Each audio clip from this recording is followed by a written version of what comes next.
수험생들 입장에서는 난이도에는 전혀 신경 쓸 필요가 없습니다.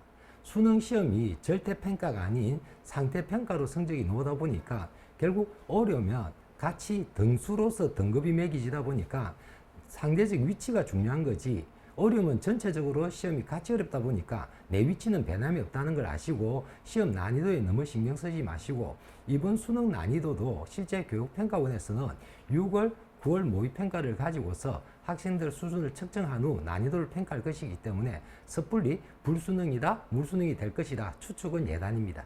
통합 수능이 되고도 실제 미적분 기하를 선택한 학생들 중에서 예를 들면은 전국 4만 5천 등이 부산대 자연계를 가는 거는 10년 전이나 15년 전이나 현재나 변함이 없고, 문과 학생, 즉 학률과 통계를 한 학생들 기준 잡았을 때 4만 등이면 부산대를 지원할 수 있는 거는 10년 전, 15년 전이나 똑같습니다. 그건 무슨 말이냐면은 결국 그 집단 내에서 내 성적이 일정하면은 내가 지원하는 대학은 내나 똑같아지므로 결국 통합 수능이라 해서 특별히 유불리는 없다고 봅니다. 다만 자연계에서 수학 성적이 높은 학생들이 문과로 역교차 지원하는 학생들이 있는데, 그 역교차 지원하는 학생들도 최상위권 학생들한테만 해당되는 이야기지 중상위권 학생들한테는 해당 사항이 없는 걸로 조사되었습니다. 통합수능이라고 해서 특별히 자신이 수업하는 방식을 바꿀 필요 없고, 그렇다고 해서 지금 예를 들어서 미적분이 표준 점수가 3, 4점이 더 높게 나온다고 해서 학통을 하는 학생이 갑자기 미적분으로 바꾸는 우려를 범할 필요는 없다고 봅니다. 자신이 지금 공부하는 방식, 자신이 공부하는 과목을 그대로 밀고 가는 것이 가장 효과적인 학습 방법이 아닐까 생각됩니다. 지금 현재 수험생 입장에서 과목 변경을 생각하는 학생들은 과목 변경은 지금으로부터는 망하는 지름길입니다. 지금 과목 변경을 생각할 필요 없이 지금 자신이 하고 있는 과목을 열심히 공부해서 한 문제라도 더 맞추는 전략이 옳은 방법이지, 지금 만일 바꿔서 처음부터 공부하는 것은 굉장히 마이너스 요인이 되지 않을까 생각됩니다. 중하위권 학생들 보고는 자연계보다는 문과 쪽을 가기를 권합니다. 그 권한 이유는 실제 미적분과 학률 통계의 공부량을 비교하면 미적분이 학통에 비해서 거의 2배 내지 3배 많습니다.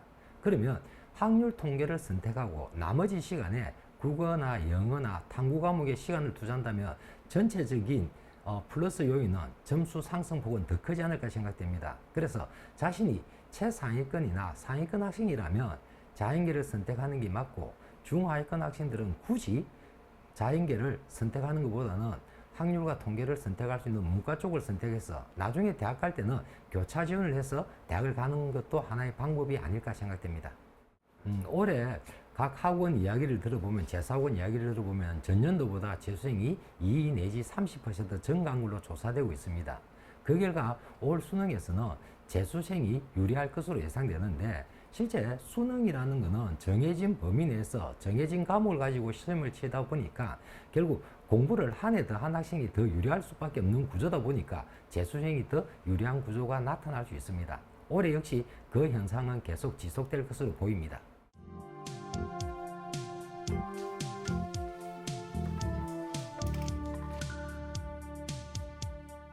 제일 먼저 해야 될 거는 수능 특강과 수능 완성을 마무리하고 지난 6월 모의평가 시험지를 다시 봐서 자신이 틀렸던 문항, 틀렸던 유형을 완벽하게 정리하는 게 가장 확실한 공부 방법이라고 생각합니다.